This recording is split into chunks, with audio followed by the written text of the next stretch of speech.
10:41 a.m. and currently nasa Taipei, Taiwan pa rin po tayo. Grabe, hindi ko alam kung mapapansin po ninyo sa aking mga mata. Pero ako ay wala pa talagang maayos na tulog. Wala pagdating dito. Maayos na tulog. Pero gagawa pa rin tayo ng vlog. And for today's video, mag-taste test tayo. Meron kaming binilihan na... Saan ba kami bumili? Sa 7-Eleven, bumili kami. Meron kasi akong mga hindi siguro na-try before na mga bread or hindi ko lang matandaan. Pero gusto ko lang siyang matikman kung ano bang lasa niya at kung worth it ba siya pag binili ninyo. Kung kayo man ay mapadaan dito sa Taipei. So, let's go! Sobrang konti lang naman ito. Parang puro mga bread lang siya. At sa video kasi na to ay isasama na rin natin. As you can see sa title, mag-haul tayo ng mga napamili namin kanina. Excited lang ako ipakita siya sa inyo kasi hindi ko rin to nagawa before. Nung nag-Taipei ako. At ngayon, maiisa-isa na natin siya. Simulan na natin. Dahil pala, dalawa na lang yung natira kong bread. Kagabi ko pa kasi ito binili kahapon. Nakain na pala yung parang mayhan. Thank you kay Maika. Kasi meron siyang mga binili na inumin. Yun na lang itatry ko. Sasama ko siya dito sa ating taste test. Simulan na natin ang ating pagti-taste test. Buti na lang yung mic. So, shoutout din kay Josh. First na itatry natin ay custard bread. Mahilig ako sa custard. So, kung gusto niyo po akong bigyan, regaluhan, alam niyo na po yung flavor na gusto ko. Okay?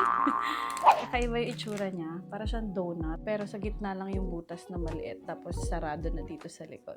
Diba? Sobrang soft ng bread. Nakita ba? Parang unan. Okay, taste test. Tingnan natin.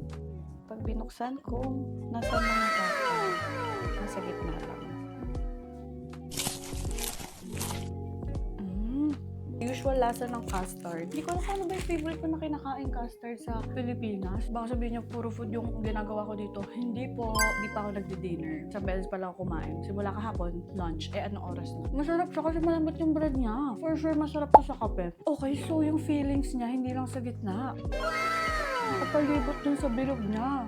This is custard bread. Okay, next. Meron tayong custard melon bread. Sabi ko sa inyo, hilig ko sa custard. Custard pala. Saka medyo mas mag-iiba naman yung lasa niya kasi may melon. Alam nyo, kung ano amazing sa mga ganito nila. Big talaga sila. Na hindi lang ikaw pwedeng kumain. Pwede kayo maghati-hati. Yes, I love the presentation. Taste test. Para siyang malagkit. Baka sugar yun. Okay, walang labas. What? Okay. Hindi ko na nalasahan yung feeling. Sobrang tapang ng feeling ng isa. Sobrang lasa na to. Ang sarap ng taas niya. At malambot yung bread nila. Para siyang bagong gawa. Feeling ko mag-uuwi ako ng ganyan. Ang sarap ate. Okay.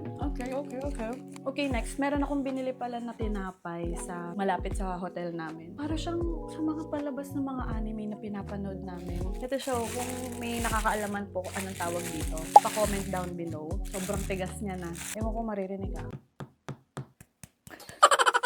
Na-curious lang ako kasi parang ang sarap ng itsura niya pag bagong luto. Kaya siguro dapat kinakain siya agad pag bili pa lang. Baka bagay siya partneran ng mga maiinit na inumin. Para siyang texture ng mga tumigas ng bread sa bakery natin. Or para siyang puto secco. Texture. Wala siyang lasa. Literal walang lasa. Ano to? Ano kaya to? Para saan kaya to? Okay. So sa drinks naman tayo. Meron din pala akong binili kahapon na Power Me. Ito ay malted milk with cocoa. Jasmine ASMR.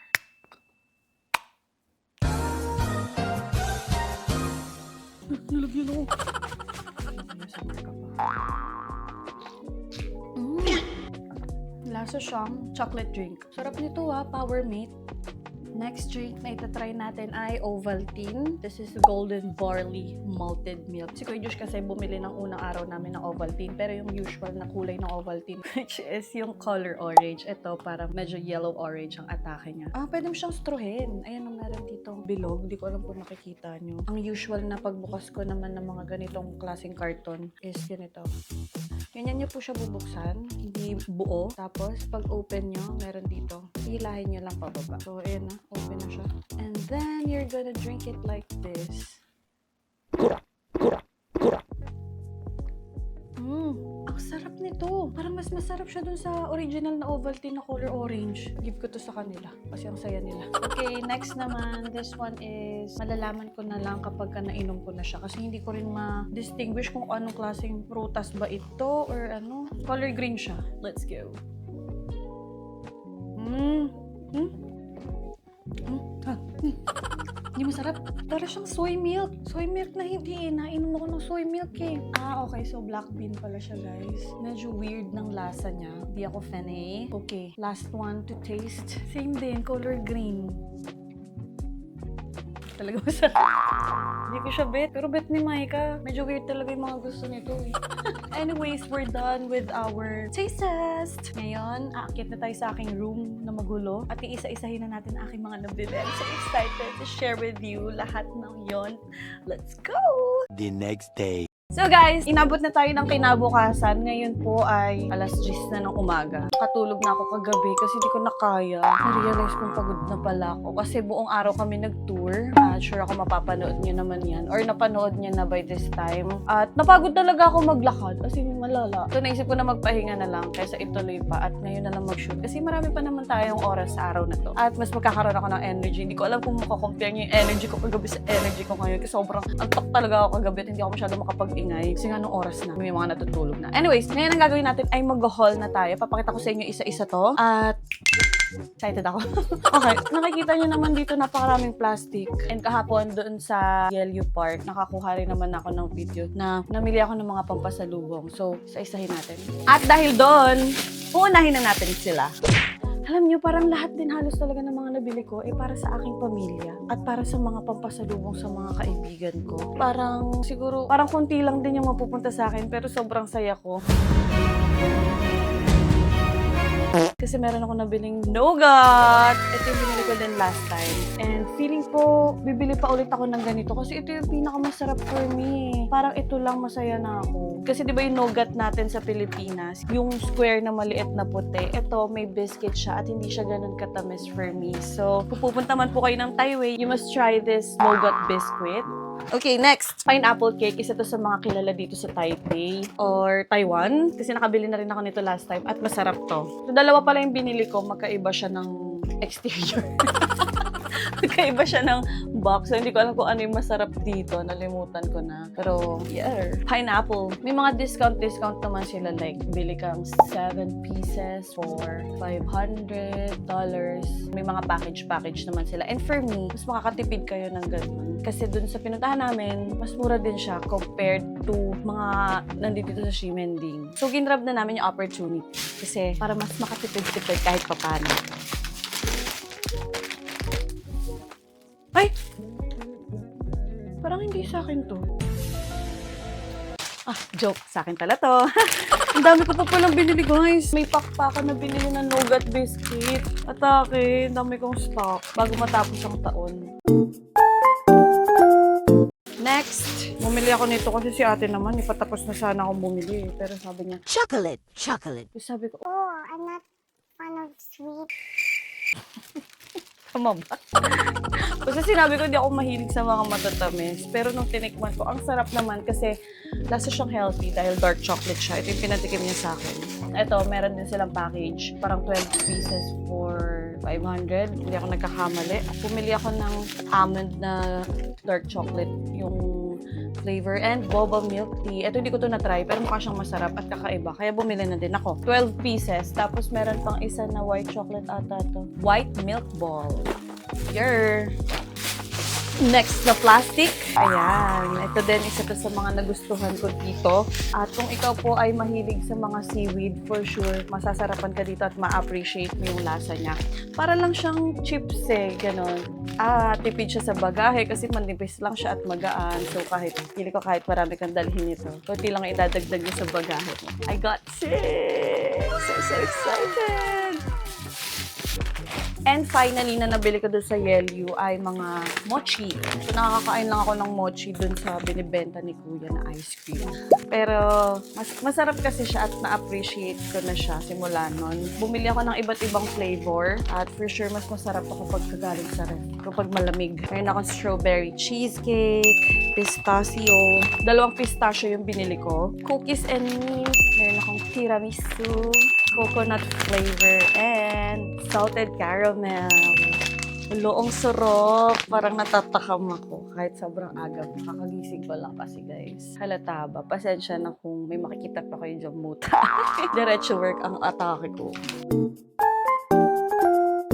Okay, at sa pagkain naman, oh my gosh, isa to sa mga nasarapan talaga akong matikman kagabi. Nasa vlog ko to kasi nga 'di ba nag-tour kami. Tapos meron pa silang free na binigay na strawberry milkshake. Sobrang sarap te. Parang gugustuhin ko bumiyahe ulit ng Juven Old Street para lang doon. So ito po ay fruit dried strawberry. Ang sarap niya. Hindi ko alam kung meron ganito sa Pilipinas, pero kung meron man po at kalasa niya ang mga binibenta sa Juven, let me know. Dahil pag naubos to, gugustuhin ko pong bumili ulit. So meron silang 1,000 for isang bag. 8 pieces siya ng dried strawberry. Diba? Kasi ang dami kong bibigyan nito. Ang dami kong gustong makatikim ng dried strawberry. At dahil sa kabaitan naman po ng ating mga Taiwanese friends, binigyan nila tayo ng libreng mango dried fruit. Mas masarap daw to kapag naka-ref eh. Mamaya ilalagay ko muna sa ref. Halos, diba? Puro pagkain. Ito kasi yung mga pinakamadaling ipasalubong. Kasi parang mag-iisip ka pa ng mga bagay-bagay. Though okay naman siya, pero ito yung, since ako po ay medyo nahihirapan na mag-isip-isip, ito na ang pinaka-the best pa na naisip kong ipangpasalubong. So, bumili rin ako nitong Ocarina Dance to the Music. Okay, so ang tawag dito ay Ocarina. Meron silang teaching book na kasama. And binili ko yung Carnabus sa Totoro. Sobrang cute niya. Sobra-sobra talaga. Pero hindi ko alam kung paano ko siya aaralin, guys. Dahil medyo parang mahirap siyang intindihin. So, kung aaralin ko to, talaga paglalaan ako siya ng time. Basta ang alam kong hawak sa kanya ganito. Oh! Ano pala yun? Butik.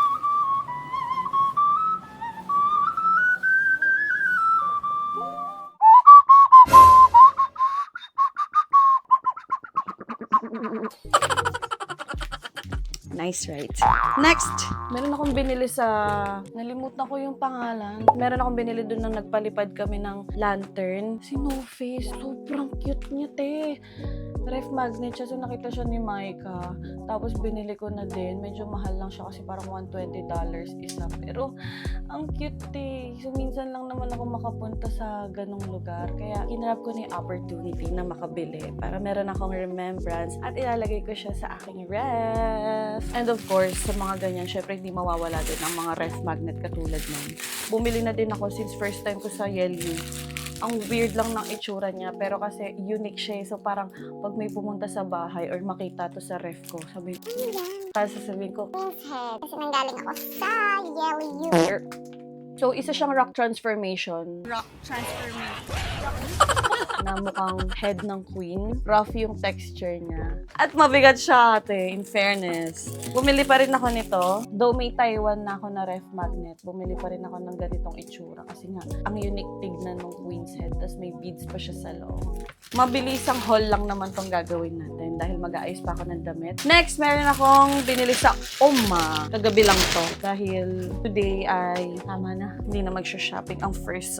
Bumili ako ng damit. Para sana kay Papa to, pero hindi ko alam kung gugustuhin suotin ni Father. Bumili rin ako ng shorts kasi last time, yung mga shorts ko na ginagamit hanggang ngayon, galing din ng Taipei. Magaganda yung mga ganitong style nila and mura. Mura ba? Parang sakto lang pala. Mga 190 pesos. Ayan. Dalawa yung binili ko na short. Ganda nito, oh. Weird lang na nakasulat kasi hindi ko maintindihan. Bumili rin ako ng leather jacket. Sobrang ganda niya. Pwede siya pang malamigan. At naalala ko, meron akong ganitong type ng leather jacket na black na binili sa Stradivarius. Parang nasa 3K, 4,000 plus. Ito, kung i-convert mo lang naman siya, nasa 1,300. Pero ang ganda niya. Kita niyo ba yung texturism? Diba? Atake siya na. Last but not the least na nagastos ang store talaga. Well, deserve naman kasi worth it at magaganda talaga. Not sponsored, pero cross. If ever you're seeing this, baka naman. Tada! Ang dami kong binili. Hindi ko na siya bubuksan at tatanggalin sa plastic kasi medyo mahirap siya kung ibalik. Papakita ko na lang siya sa inyo ng mabilisan. Ganda. Ayan, isa, dalawa, tatlo. Ito po ay leather jacket din na color black. 4, more on long sleeves yung mga binili ko. Kasi mga pang Japan, ganyan. Pag nag-travel ako next month. 5, 6. So, 6 pieces pala yung binili ko din. Since ako ay mahihilig sa mga oversized na damit, worth it siya for me. So, ayun lang. This is a mini taste test and mini haul vlog. I guess ito ko na po tatapusin ang video na to. Thank you very much for watching. I hope you enjoyed it. And if you did, please like and subscribe. And I'll see you on my next vlog. Bye!